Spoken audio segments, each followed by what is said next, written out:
వివాహం అయిన తర్వాత నా భార్యకు చేతబడి చేయించారు. నా భార్యకు చేతబడి చేసిన తర్వాత అనేక ప్రాంతాలకు పెద్ద పెద్ద మాంత్రికుల్ని మా ఇంటికి తీసుకొచ్చి పూజలు చేయించాము.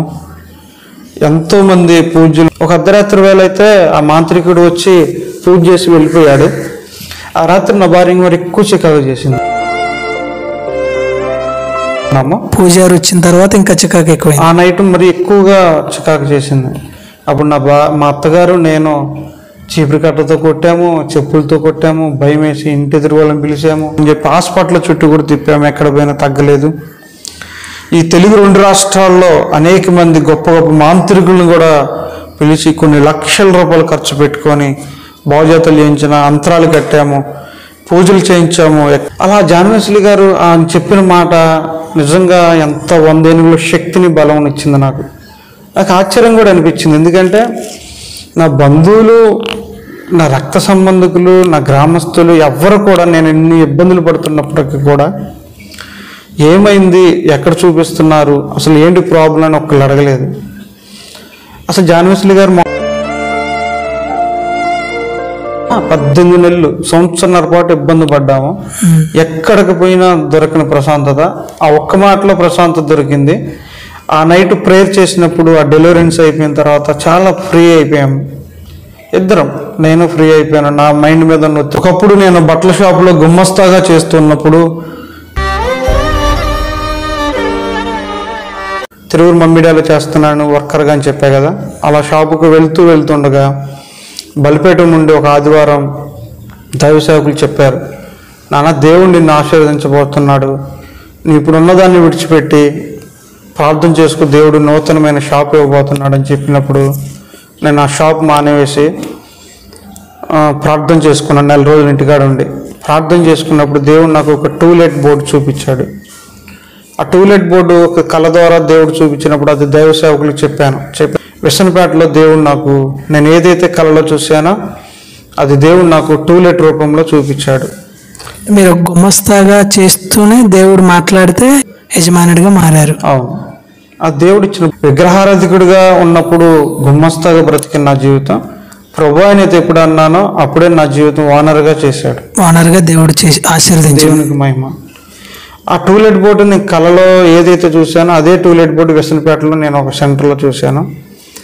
ఇది దేవుడు నాకు కళలో చూపించిన బోర్డు కదా అని చెప్పి ఇదే దేవుడు నాకు ఇచ్చిందని చెప్పి అతి తక్కువ సమయంలోనే, ఈ విసనపేట పట్టణంలోనే అతి తక్కువ సమయంలోనే తొందరగా మనం క్లిక్ అవ్వడానికి దేవుడు కృప చూపించాడు.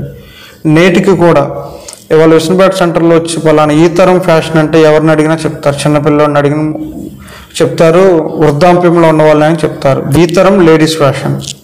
దేవునికి మహిమ. అది దేవుడు ఇచ్చాడు. ఆ పేరు కూడా నోవాహు దినాలలో, ఆదికాండంలో ఉంటుంది. నోవాహు దినాల్లో నోవాహుతో చెప్తాడు, ఈ తరంలో నీవే నీతిమంతుడిగా నిందారహితుడిగా ఉన్నావని నోవాహుతో చెప్తాడు దేవుడు. ఆ ఈ తరం అనేది తీసుకొచ్చి బైబిల్లోది ఇక్కడ పెట్టడానికి దేవుడు కృప చూపించి. అందరికీ వందనాలు. నేను మీ తమ్ముడు మార్కుని. ఇప్పటి వరకు మన ఛానల్లో అనేకమైన సాక్ష్యాలు మీరు విని బలపడ్డారు. మరొక అద్భుతమైన సాక్ష్యం ద్వారా ఇలా మీ ముందుకు వచ్చాను. అన్న జాషువా అన్న, ప్రైజ్లాడన్న. ప్రైజ్లాడ్ మార్కయ్య గారు. ఈ సాక్ష్యాన్ని మీరు చివరి వరకు విని అనేకులకు షేర్ చేయండి. అన్న, మీరు ఎలా రక్షించబడ్డారు, మీ రక్షణ సాక్ష్యం వీక్షిస్తున్న ప్రజలకు చెప్పండి అన్న. నేను కూడా ఒకప్పుడు అన్ని కుటుంబంలో జీవించాను. మేము విగ్రహారాధికులము.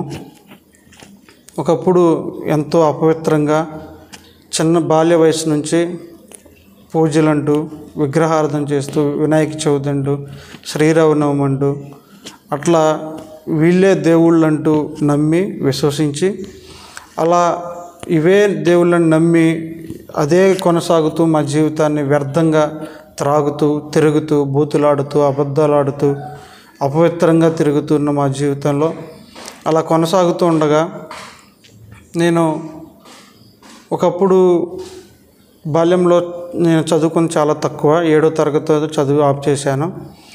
నా చదువు 7 తర్వాత ముగించబడిన తర్వాత మట్టి పనికి, వరి పొలాలకి అలా పని చేసుకుంటూ అలా ఉన్నాను.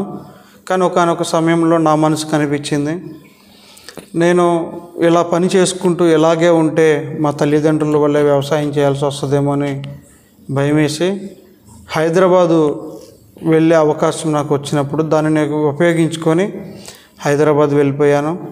అక్కడ వెళ్ళిపోయిన తర్వాత అమ్మాయిల విషయంలో అపవిత్రంగా అసహ్యంగా ప్రవర్తిస్తూ నా జీవితాన్ని కొనసాగుతూ అక్కడ బట్టల షాపులో ఒక గుమ్మస్తాగా జాయిన్ అయ్యి అలా కొన్ని సంవత్సరాలు అక్కడ చేసిన తర్వాత నాకు స్వైన్ ఫ్లూ అనే ఒక అనారోగ్యం వచ్చింది.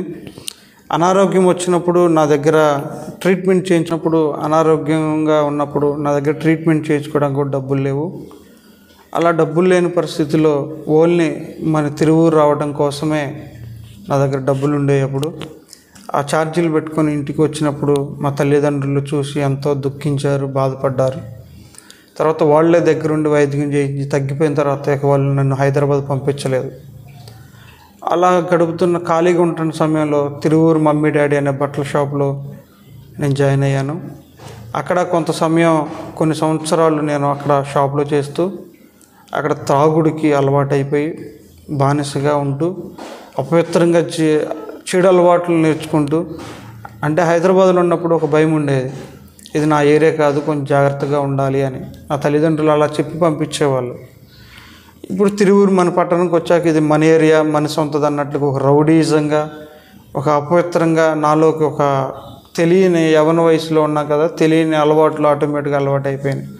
అలా అపవిత్రంగా జీవిస్తున్న సమయంలో 20 సంవత్సరాల వయసుకి నాకు వివాహం అనేది జరిగింది. ఇప్పటి వరకు నాకు ఎటువంటి దానికి నేను భయపడేవాడిని కాదు. ఎలాంటి చాదబడి శక్తులకైనా, దెయ్యాలకి కానీ, ఎలాంటి దేనికైనా నేను ఎన్నడూ భయపడలేదు. అలాంటి చాదబడి సందర్భాలు వచ్చినప్పుడైనా వాటిని తొక్కుకుంటేనే వెళ్ళా కానీ ఎన్నడూ నేను వాటికి భయపడలేదు. అలా బ్రతుకుతున్నప్పుడు నా వివాహం అయిన తర్వాత, వివాహం అయిన 20 రోజులకే నా భార్యకి చాదబడి చేయించారు. చాదబడి చేయించినప్పుడు నేను నమ్మకపోగా ఇక అమావాస్య వచ్చుతున్నప్పుడల్లా తనకి తెలియకుండానే నిద్రలోనే నడుచుకుంటూ వెళ్ళిపోయేది. నేను చచ్చిపోతా అన్నట్టుగా బాయిల దగ్గరికి, రోడ్ల మీదకి తెలియకుండానే నడిచి వెళ్ళిపోయేది. అలా జీవిస్తూ తెలియకుండానే అవుతున్న అప్పటికే సంవత్సరం నుంచి ఇదే ప్రాబ్లమ్స్. సరే ఇది చాదబడి అన్నట్లుగా మా తల్లిదండ్రులు చెప్పినప్పుడు దానికి సంబంధించిన మసీదులకు వెళ్ళాము, అంతరాలు కట్టించాము, తగ్గలేదు. తర్వాత ఉప్పలమ్మ పూజారులను పిలిపించి ఇంట్లో పెద్ద పెద్ద పూజలు చేయించాము, తగ్గలేదు. అనేక హాస్పిటల్ కూడా తిప్పాము ఇదేమన్నా అనారోగ్యమేమని. తనకు ఎలా ఉండేదంటే ఒళ్ళంతా సూదులు గుచ్చినట్లుగా ఉండేది, తల తిప్పేసినట్లుగా ఉండేది.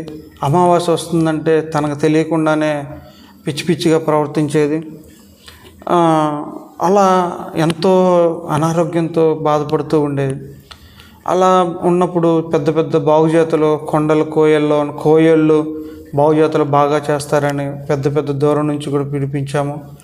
అమరావతి ఏంటి, రాజమండ్రి ఏంటి, అన్నవరం ఏమిటి, ఇటు కొత్తగూడెం భద్రాచలం అడవిల్లో పెద్ద పెద్ద కోయళ్ళు పూజారులు ఉన్నట్టు వాళ్ళందరినీ పిలిపించాము. ఎక్కడికి వెళ్ళినా అది తగ్గలేదు. ఎక్కడికి వెళ్ళినా ఒకటే చెప్పేవాళ్ళు, భార్యాభర్తలు ఎడంగా ఉండండి, సావింటికి సవర్దింటికి వెళ్ళొద్దు, ఈ యంత్రం కట్టుకోండి తగ్గిపోద్ది అనేవాళ్ళు తప్ప నువ్వు తాగొద్దురా తిరగొద్దురా అని ఎవరు ఎక్కడ చెప్పలేదు. అప్పటికి నేను అపవిత్రంగా జీవిస్తున్నాను, త్రాగుచున్నాను, కానీ ఎవరు ఈ మాటలు చెప్పాల. అప్పటికి నా భార్య అనారోగ్యం చూసి నేను ఇంకెక్కువ త్రాగుడు అలవాటు అయిపోయి నేను ఇంటికి కూడా రాని రోజులు కూడా ఉన్నాయి. అంత అపవిత్రంగా జీవిస్తున్నాను. ఇంట్లో పరిస్థితులు చూస్తేనే బాగలేదు, చాలా ఇబ్బంది పడిపోతున్నాం. ఇక ఆఖరికి విడిపోదాం అనుకున్న ఆలోచన మా అమ్మకి మాకు అనుకున్నాం. ఇంట్లో నా భార్య అనకుండా విడిపోదామని అనుకున్న తర్వాత మా ఇంటికి పాలకు వచ్చిన ఒక సహోదరి, మీరు ఎక్కడెక్కడో తిరుగుతున్నారు, దేశ విదేశాల నుంచి వచ్చి మన ఊరు వచ్చి బాగుపడుతున్నారు, మీరు పిల్లిలో చంకన పెట్టుకొని ఊరంతా తిరిగినట్లుగా ఎక్కడెక్కడికో తిరుగుతున్నారు, ఒక్కసారి చర్చికి తీసుకురండి, అక్కడ మన అయ్యగారు ప్రార్థన చేస్తారు, చేతిలో కొబ్బరి నూనె వేసి ప్రార్థన చేస్తే దెయ్యాలు పోతాయి, నీ భార్యకు బాగుపడుద్ది అన్నప్పుడు మనకి కులం అనేది ఒకటి అడ్డు వస్తుంది కదా. నా తల్లి నాకు చెప్పినప్పుడు నేను అదే అన్నాను, అమ్మ మన కులస్తులు ఒప్పుకోరు అని నేను మా అమ్మగారితో అనడం జరిగింది. అలా ఆ నైట్ గడిచింది. తెల్లారి పొద్దురపూట ఎందుకని ఒక ఆలోచన వచ్చింది. మళ్ళీ మా అమ్మగారితో నేను సంప్రదించాను. అమ్మా, 1,50,000 దాకా ఖర్చు పెట్టాము, 18 నెలలు ఇబ్బందులు పడుతూనే ఉన్నాము, కానీ ఎక్కడికి పోయినా తగ్గలేదు కదా. మన బంధువులు, మన రక్త సంబంధికులు ఎవరు వచ్చి మనని మందలిచ్చిన వాళ్ళు కాదు కదా. మన కులస్తులు కూడా ఏమైంది కూడా అని అడిగిన వాళ్ళు లేరు కదా.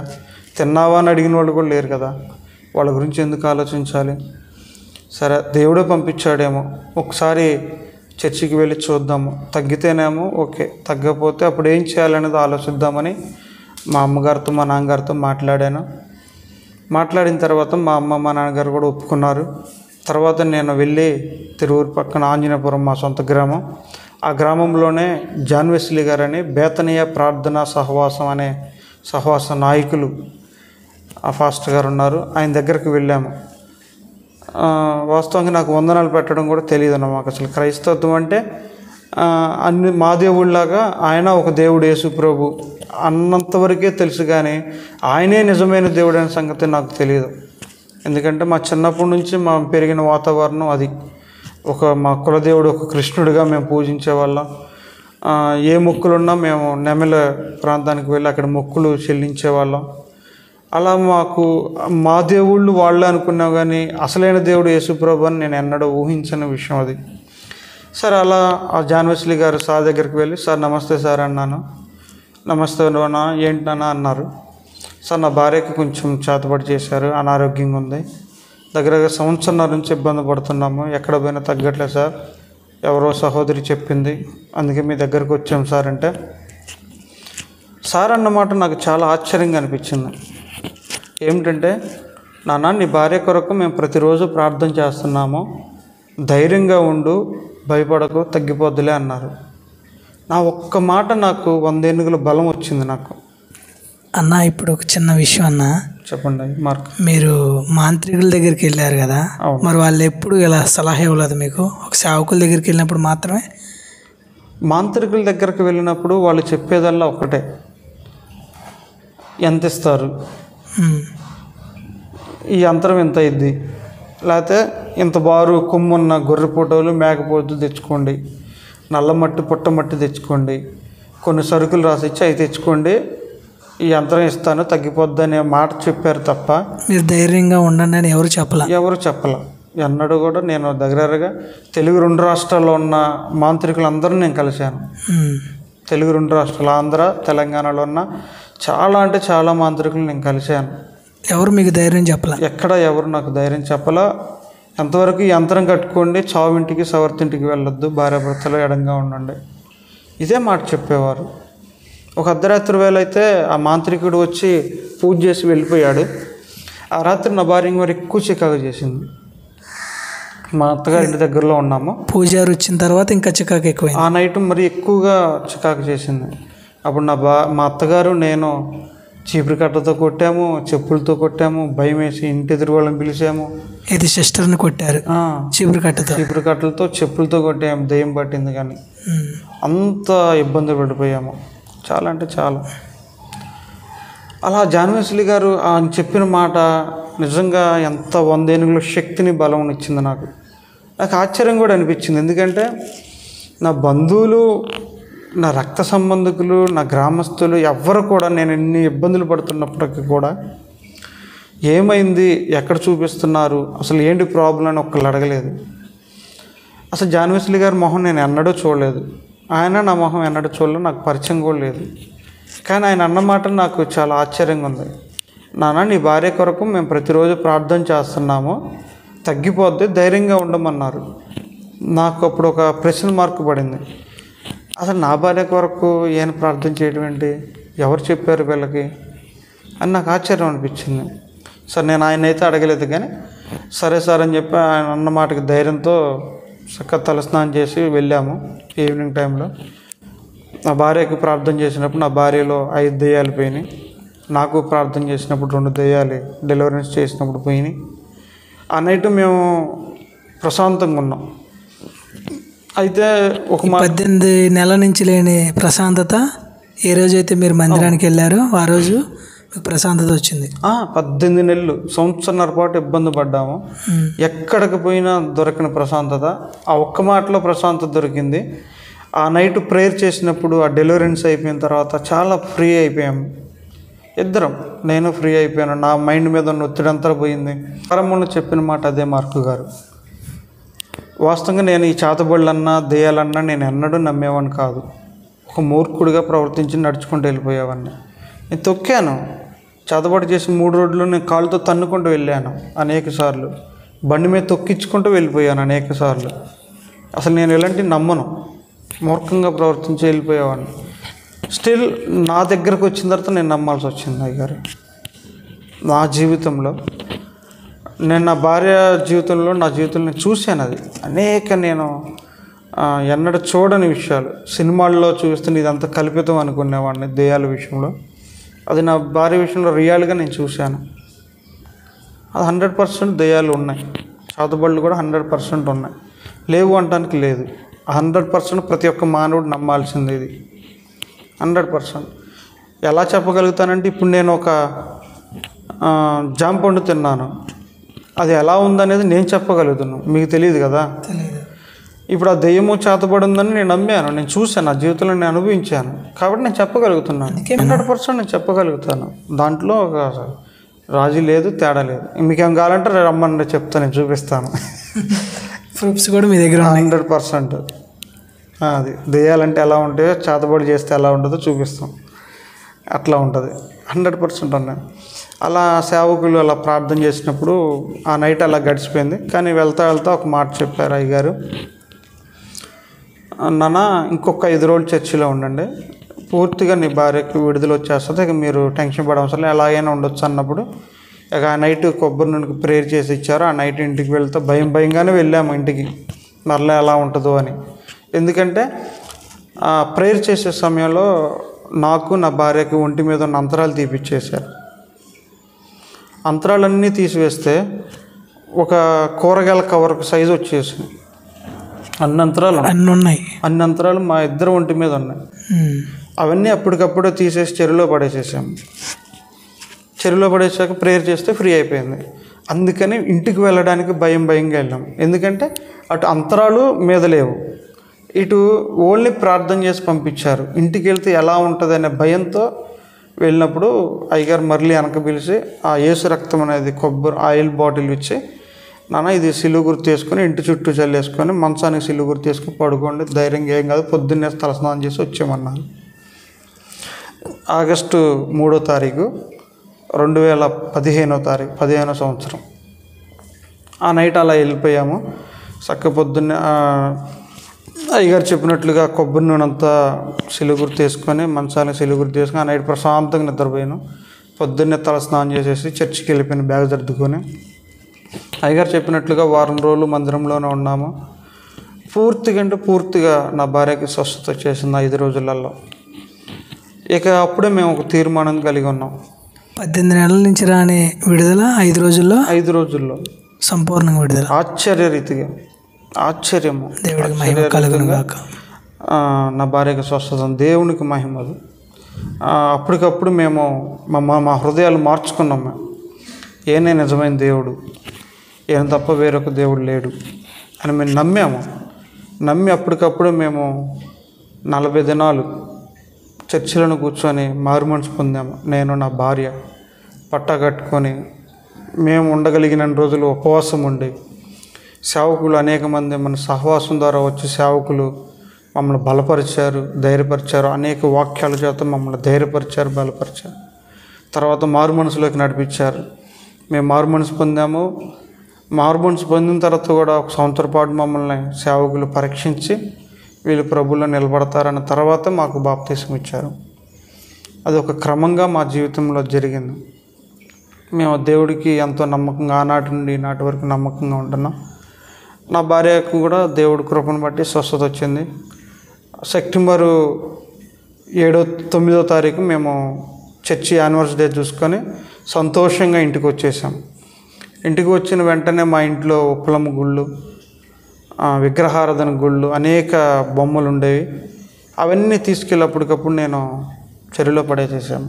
ఎందుకంటే ఇవన్నీ కూడా కేవలం ఒక మనిషి కల్పితమే. ఇవి జీవం లేనిది.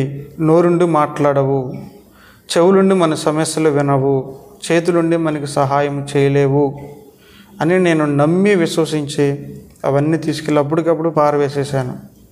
అప్పటి నుంచి మా కుటుంబంలో సంతోషం, సమాధానము, శాంతి, దీర్ఘశాంతము, ఆశీర్వాదం, ఐశ్వర్యము, సంతోషంగా మా జీవితం గడుపుతున్నాం. ఒకప్పుడు మా నాన్న కూడా అపవిత్రంగా జీవించేవాడు అన్ని సంవత్సరాలు కూడా. తర్వాత నేను ఎప్పుడైతే మేము ప్రభు అన్నామో మా తల్లిదండ్రులకు సమాధానం వచ్చింది, సంతోషంగా ఉన్నారు వాళ్ళు కూడా. మేము భార్యాభర్తలుగా సంతోషంగా ఉన్నాం. అలా సంతోషంగా ఉంటూ తిరువురు మమ్మిడాలు చేస్తున్నాను వర్కర్గా అని చెప్పా కదా. అలా షాపుకు వెళ్తుండగా బలిపేట నుండి ఒక ఆదివారం దైవ సేవకులు చెప్పారు, నాన్న దేవుడు నిన్ను ఆశీర్వదించబోతున్నాడు, నీ ఇప్పుడు ఉన్నదాన్ని విడిచిపెట్టి ప్రార్థన చేసుకు, దేవుడు నూతనమైన షాప్ ఇవ్వబోతున్నాడు అని చెప్పినప్పుడు నేను ఆ షాప్ మానేవేసి ప్రార్థన చేసుకున్నాను. 4 రోజులు ఇంటికాడ ఉండి ఆ టూలెట్ బోర్డు ఒక కళ ద్వారా దేవుడు చూపించినప్పుడు అది దైవ సేవకులకు చెప్పినప్పుడు, నాన్న ఇది దేవుడు నీకు ఇచ్చిన దర్శనం, దీన్ని పట్టుకొని ఫాలో అయ్యి ముందుకెళ్ళిపో, దేవుడు హెల్ప్ చేస్తాడు, షాప్ ఇవ్వబోతున్నాడు అన్నప్పుడు నేను తిరువూరు, విస్సన్నపేట, మైలవరం, నూజివీడు, ఇలా గంపలగూడెం, ఇలా పెద్ద పెద్ద సిటీలు తిరుగుతున్నప్పుడు విస్సన్నపేటలో దేవుడు నాకు, నేను ఏదైతే కళలో చూశానో అది దేవుడు నాకు టూలెట్ రూపంలో చూపించాడు. మీరు ఒక గుమస్తాగా చేస్తూనే దేవుడు మాట్లాడితే ఈరోజు యజమానుడిగా మారారు. అవును, ఆ దేవుడు ఇచ్చిన బ్లెస్సింగ్ అది. మేమైతే ఎప్పుడైతే ప్రభు అన్నానో అప్పుడు నా లైఫ్ నూతనమైన లైఫ్. గొంగళ పురుగు కొద్ది దినాలు గూళ్ళో ఉన్న తర్వాత బయటకు వచ్చిన తర్వాత సీతాకోకచిలుక ఎలా రూపాంతరం చెందిద్దో, విగ్రహారాధికుడిగా ఉన్నప్పుడు గుమ్మస్తాగా బ్రతికిన నా జీవితం ప్రభు ఆయనైతే ఎప్పుడు అన్నానో అప్పుడే నా జీవితం ఓనర్గా చేశాడు. ఓనర్గా దేవుడు చేసి ఆశీర్వదించాడు. దేవునికి మహిమ. ఆ టూలెట్ బోర్డు నేను కళలో ఏదైతే చూశానో అదే టూలెట్ బోర్డు విసనపేటలో నేను ఒక సెంటర్లో చూశాను. ఇది దేవుడు నాకు కళలో చూపించిన బోర్డు కదా అని చెప్పి, ఇదే దేవుడు నాకు ఇచ్చిందని చెప్పి నేను వెళ్ళి ఆ షాపు కాంప్లెక్స్ ఓనర్తో మాట్లాడినప్పుడు వాస్తవానికి 12,000 రెంట్ చెప్పాడు, ₹1,00,000 అడ్వాన్స్ చెప్పాడు. దేవుడు చేసే కార్యాలు చెప్పుకోకపోతే అది దేవుడికి మహిమ రాదు. 12,000 రెంట్ చెప్పాడు, ₹1,00,000 అడ్వాన్స్ చెప్పాడు. దానికి నేను ఓకే అన్నాను, ఎందుకంటే దేవుడే చూసుకుంటాడు అని. వాస్తవంగా నా దగ్గర అప్పుడు ₹10 కూడా లేవు. అలాంటి స్థితిలో కూడా దేవుడు నాకు కళలో చూపించాడు, దేవుడు ఇస్తాడని సేవకులు చెప్పినప్పుడు దేవుడు నన్ను ధైర్యపరిచారు. సేవకులు నన్ను ధైర్యపరిచారు. ముందుకెళ్ళినా సమస్తం దేవుడు చూసుకుంటాడు అన్నప్పుడు నేను అలా ముందుకు వచ్చాను. ఓకే అన్న, ఇంటికి వెళ్ళిపోయాను. ఇంటికి వెళ్ళిన తర్వాత ఆ షాపు ఓనర్ అతనే ఫోన్ చేశాడు మరలా నాకు. మీకు ఫోన్ చేసేసి 10,000 రెంట్ చేశాడు. 12,000 అన్న అతను 10,000 రెంట్ ఓకే అన్నాడు. ₹1,00,000 అడ్వాన్స్ అన్న అతను 70,000 అడ్వాన్స్ ఖాయమని చెప్పాడు. ఓకే అన్నాను. ఓకే అని చెప్పేసి అడ్వాన్స్ ఇచ్చేసేసి 2015 ఆగస్టు 3వ తారీఖు నేను రక్షింపబడ్డాను కదా. 2016 ఏప్రిల్ 26వ తారీఖు కల్లా షాప్ పెట్టేశాను. After 1 year బిలోనే. దేవుడికి మహిమ. దేవుడు విడిచిపెట్టలేని అన్నాడు. నా ప్రతి అవసరత కూడా నేను ఆయనకి మోకరిల్లి ప్రార్థన చేసినప్పుడు నా కళ్ళ ముందుండి నాకు అన్ని సమస్తము సిద్ధపరిచి చేశాడు నా జీవితంలో. నేను చూశాను అది. 2016 ఏప్రిల్ 26న షాపు ఓపెన్ చేశాను. దైవ సేవకుల చేతి మీదుగానే ఓపెన్ చేశాను. ప్రారంభంలో నేను 6 లక్షలతో షాపు పెట్టాను, కానీ నా దగ్గర రూపాయి లేదు. 6 లక్షలు కూడా దేవుడు ఆశ్చర్యకరంగా ఇచ్చాడు, ఎటు నుంచి పంపించాడు కూడా తెలియదు. ఆశ్చర్యం అది. 6 లక్షలతో నేను ప్రారంభించి పెట్టాను. అతి తక్కువ సమయంలోనే ఈ విసనపేట పట్టణంలోనే అతి తక్కువ సమయంలోనే తొందరగా మనం క్లిక్ అవ్వడానికి దేవుడు కృప చూపించాడు. నేటికి కూడా ఇవాళ విసనపేట సెంటర్లో వచ్చి పలానా ఈ తరం ఫ్యాషన్ అంటే ఎవరిని అడిగినా చెప్తారు, చిన్నపిల్లడిని అడిగిన చెప్తారు, వృద్ధాప్యంలో ఉన్న వాళ్ళని చెప్తారు. దేవునికి మహిమ అది. ఈ షాప్ పేరేనా? ఈ తరం లేడీస్ ఫ్యాషన్. దేవునికి మహిమ అది. దేవుడు ఇచ్చాడు ఆ పేరు కూడా. నోవాహు దినాలలో ఆదికాండంలో ఉంటుంది. నోవాహు దినాల్లో నోవాహుతో చెప్తాడు, ఈ తరంలో నీవే నీతిమంతుడిగా నిందారహితుడిగా ఉన్నావని నోవాహుతో చెప్తాడు దేవుడు. ఆ ఈ తరం అనేది తీసుకొచ్చి బైబిల్లోది ఇక్కడ పెట్టడానికి దేవుడు కృప చూపించాడు. ఆయన చేసే ఆశ్చర్యకార్యాలు అలాగే గొప్పగా ఉంటాయి. ఎలా చెప్పగలుగుతుందంటే నేను ప్రారంభంలో స్కూల్ మానేసినప్పుడే దేవుడు నాతో మాట్లాడాడు. నువ్వు ఇలాగే ఉంటే నువ్వు కూడా వ్యవసాయం చేసుకోవాలి, కాబట్టి నువ్వు ఒక అడుగు ముందుకు వెళ్ళాలని నాకు ఆ రోజుల్లోనే దేవుడు మాట్లాడాడు. కానీ అది నేను దేవుడి స్వరం నేను గ్రహించలేకపోయాను. అందుకనే అన్నిల విషయంలో అయినా సరే దేవుడు మాట్లాడతాడు. మాట్లాడే దేవుడు ఆయన. హల్లెలూయా, దేవుని స్తోత్రం. మాట్లాడే దేవుడు ఆయన. అలా నాతో చాలా సందర్భాల్లో దేవుడు మాట్లాడి నన్ను ధైర్యపరిచాడు. అలా షాప్లో నేను కంటిన్యూ చేస్తూ ఉండగా 2017లో తిరుగు నుంచి వస్తుంటే మల్యాలకి పుట్రేళ్ళకి మధ్యలో నాకు ఒక యాక్సిడెంట్ అయింది. అసలు ఆ యాక్సిడెంట్ దేవునికి మహిమకరంగా చెప్తున్నాను.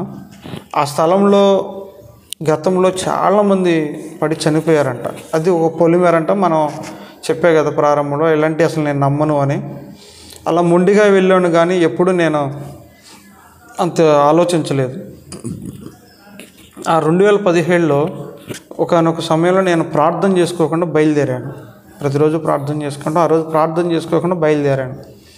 అలా బయలుదేరినప్పుడు నాకు ఆ స్థలంకి వచ్చేసరికి యాక్సిడెంట్ అయింది. అక్కడ అనేక మంది చనిపోయారు, కానీ అక్కడ బ్రతికిన వాళ్ళలో నేను ఒక్కనే మొట్టమొదటి వ్యక్తిని. దేవునికి మహిమ. దేవుడి కాపుదల మీకు ఉందన్న. దేవుని కాపుదల 100%. ఎలా చెప్పగలుగుతానంటే, నేను పడింది మిట్ట మధ్యాహ్నం 2 గంటలప్పుడు. ఎవ్వరూ లేరు, నేను ఒక్కనే పడిపోయి ఉన్నాను. ఇక్కడ డ్యామేజ్ అయింది, బ్లడ్ అంతా ముక్కుల్లో క్లోజ్ అయిపోయి గొంతులోకి వెళ్ళిపోతుంది బ్లడ్. ఇక్కడ నుంచి కారే బ్లడ్ అంతా. ఇక నాకు ఎవ్వరూ లేరు అక్కడ నన్ను హెల్ప్ చేయడానికి కూడా. ఒక ఆటో వెళ్తుందంట. ఆ ఆటోలో పని వాళ్ళందరూ పనికి వెళ్ళి వెళ్తున్నారు ఇంటికి. దాంట్లో ఒక అతనికి దేవుడు ప్రేరేపణ ఇచ్చాడు. ఆ అబ్బాయి బ్రతికే ఉన్నాడు, ఆపుకుండా ఆటో అతను ఆపలేదు. ఎందుకంటే యాక్సిడెంట్ కేసు మన మీదకి వస్తుందని చెప్పి ఆటో అతను ఆపలేదు. సరే, అంతమంది కూడా వద్దు వద్దని పోనిచ్చమన్నారు. కానీ ఒక్క అతనితో దేవుడు మాట్లాడి 1/2 కిలోమీటర్ దూరం వెళ్ళిన తర్వాత కూడా ఆటో ఆఫ్ చేసి ఆయన ఒక్కడు దిగి వచ్చి నా దగ్గరకు వచ్చి ఆయన దగ్గర ఉన్న కండువతో నా రక్తాన్ని అద్దిపట్టి మా తండ్రికి, మా ఆత్మీయ తండ్రికి ఫోన్ చేసినప్పుడు అంబులెన్సు ఇవన్నీ వితిన్ 10 మినిట్స్లో నా దగ్గరకు వచ్చేసారు. మా ఆత్మీయ తండ్రి, మా తండ్రి గారు.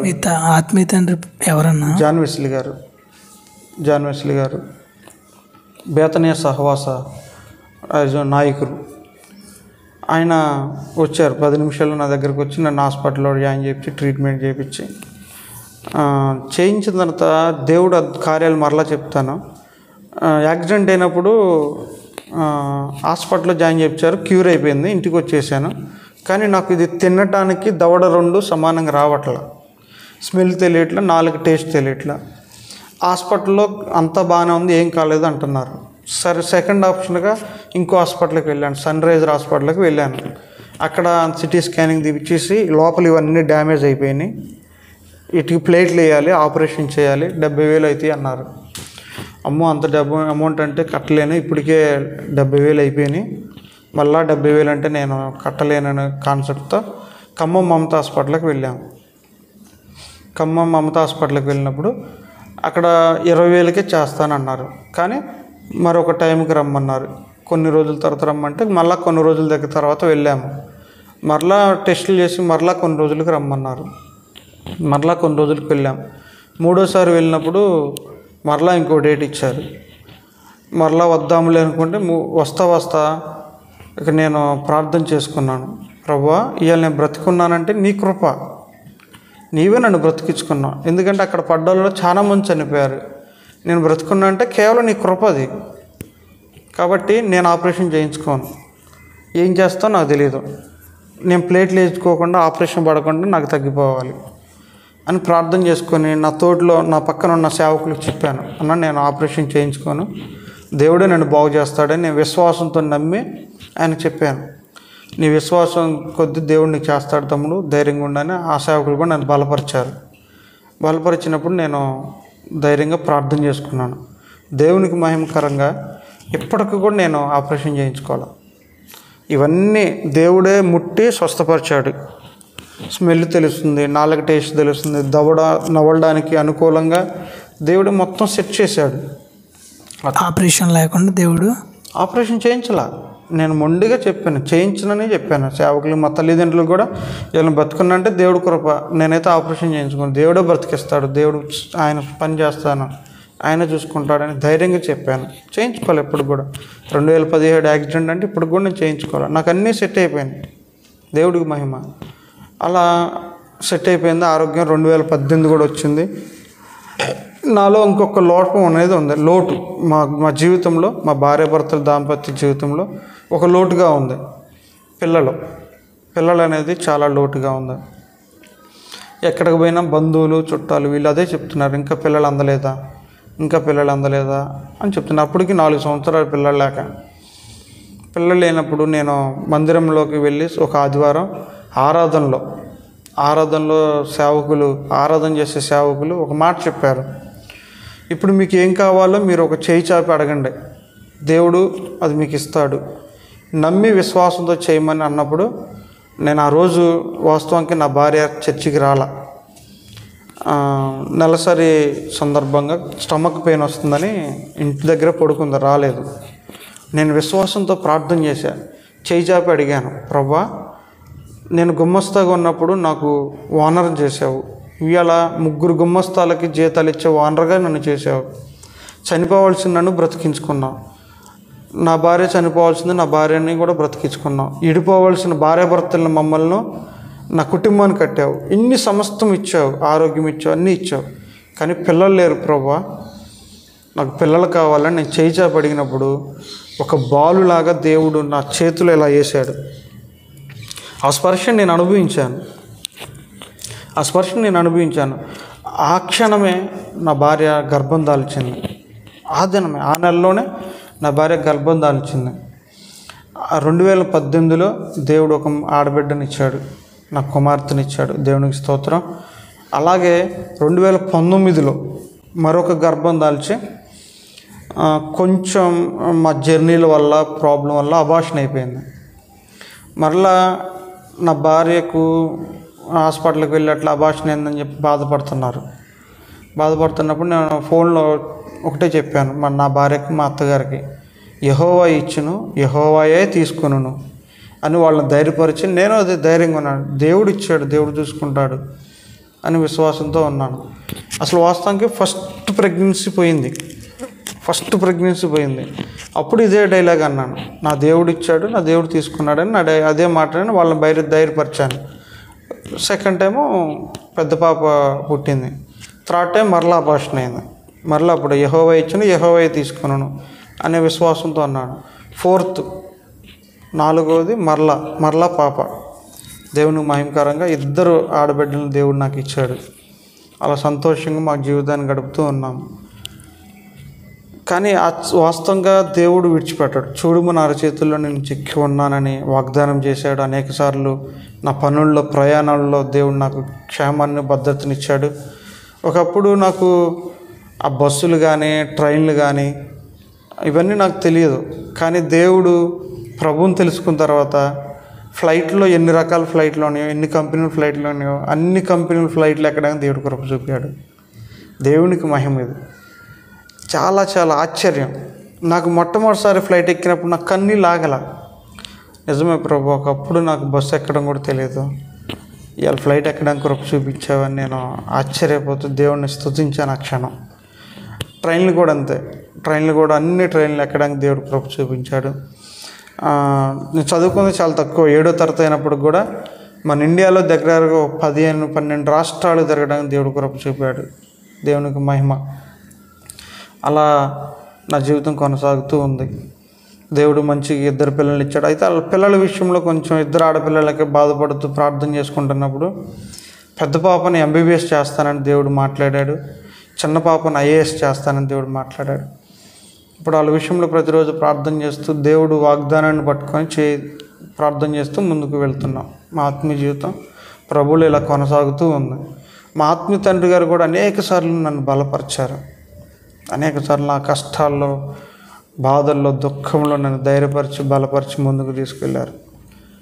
మా ఆత్మీయ తండ్రిది వచ్చేసి తిరువూరు మండలం, కృష్ణా జిల్లా, ఆంజనేయపురం గ్రామం. మా ఆత్మీయ తండ్రి పొట్లూరి జాన్వెస్లీ గారు. ఆయన బేతనీయ ప్రార్థన సహవాసంలో నాయకులు. ఆ సహవాసం కింద దగ్గరగా ఒక 30 బ్రాంచ్లు ఉన్నాయి. 50 మంది సేవకుల దాకా పరిచర్య చేస్తున్నారు. మా సేవకులు వచ్చేసి వేశ్యల మధ్య సువార్త చేశారు, ట్రైబల్ మధ్య సువార్త చేశారు. వాళ్ళకి వస్త్రాలు, బియ్యం, మందులు పంపిణీ చేస్తూ అనేక మందిని ప్రభువులోకి నడిపించి వాళ్ళని సేవకులను చేసి అక్కడ మందిరాలు కట్టి వాళ్ళకి అప్పు చెప్పేసేసి మళ్ళీ వీళ్ళ పరిచర్య వీరు చేసుకుంటున్నారు. మా సేవకులు మమ్మల్ని ఎంతో ధైర్యపరిచారు. నేడు రాను దినాలు మమ్మల్ని కూడా సేవకు పురుకొల్పుతూ ముందుకు పంపిస్తూ ఉన్నారు. ఇచ్చిన సాక్ష్యాన్ని ప్రభు దీవించునుగా.